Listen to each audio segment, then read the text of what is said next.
Monsieur le Président, ma question porte sur un futur ouvrage d'art pour le franchissement du Rhône entre l'Ain et l'Isère. Comme vous le savez, nous avons eu la bonne nouvelle cette année à l'installation à fin 2030 de 2 EPR nouvelle génération.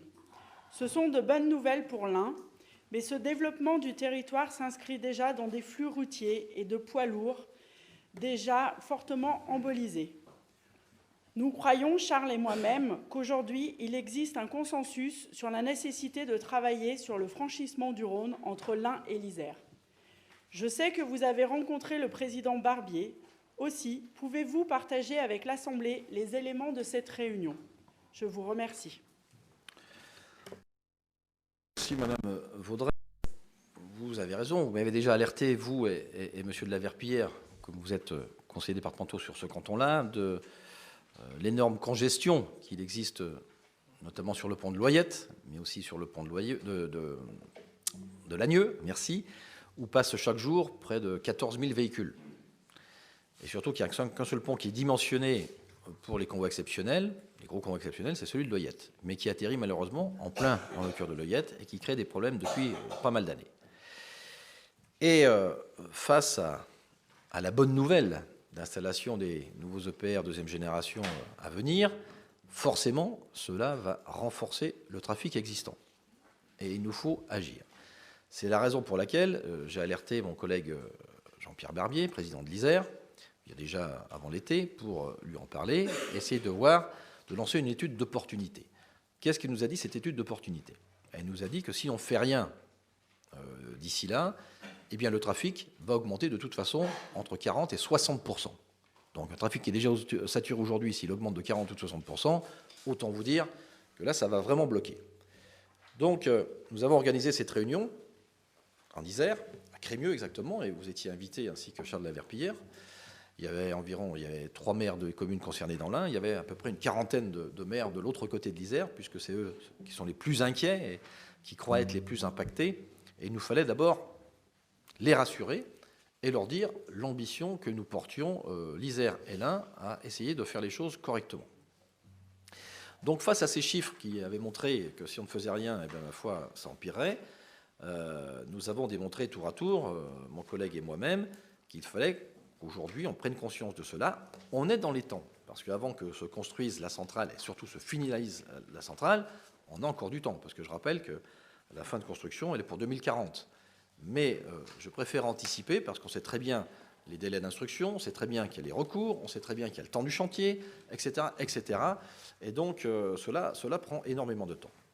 Et donc, moi, j'ai rassuré aussi les gens d'Isère en leur disant que l'avantage d'avoir une plaine de l'Ain qui a encore des terrains à construire, notamment en termes de zone d'activité, d'avoir ces EPR qui vont arriver, vont donner du travail aux gens du Nord-Isère, aux gens du Rhône, aux gens de l'Ain, aux entreprises également qui viendront travailler, assurer la maintenance, construire, déconstruire, etc.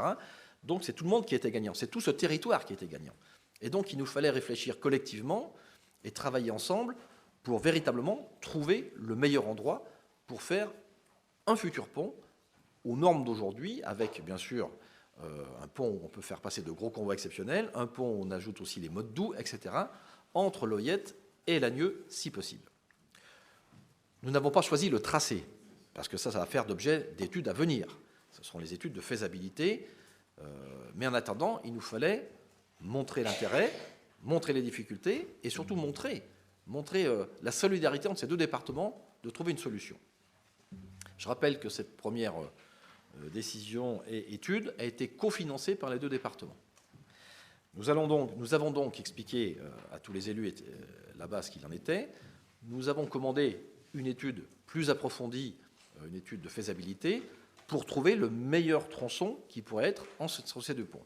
J'ai tout de suite voulu déconnecter le fait du barrage-pont. Pourquoi? Parce qu'aujourd'hui, je ne suis pas sûr que le barrage EDF se fera, le 20e barrage de franchissement du Rhône. J'ai pu assister à une réunion avec un délégué interministériel à la préfecture de région lors de la présentation de ces futurs EPR, qui n'était pas du tout sûr que ce 20e barrage se ferait. Et moi, je ne veux pas du tout me coller à ce projet-là, même si je reconnais qu'il pouvait avoir du sens à un moment donné. Aujourd'hui, moi, je veux quand même qu'on aille vite, même si on a le temps devant nous, et qu'on arrive à trouver le meilleur scénario possible. Donc, le cabinet d'études extérieur aura toute la légitimité et surtout toute la visibilité parfaite de nous dire où doit se trouver le pont. Sachant bien que lorsqu'on construit un pont, il y a des aménagements routiers à faire de l'autre côté, parce qu'on arrive rarement sur une route existante. Mais ça sera également le cas de l'Isère, ça sera également le cas de l'Ain. Donc, là aussi, je rassure mes collègues de l'Isère, les collègues élus de l'Isère, que nous aurons aussi des dépenses. On n'aura pas que les avantages de la centrale ou du futur EPR, on aura aussi des contraintes environnementales, des contraintes de route, etc. Je rappelle également dans le même sens qu'on travaille sur un deuxième échangeur à la sortie de Léman.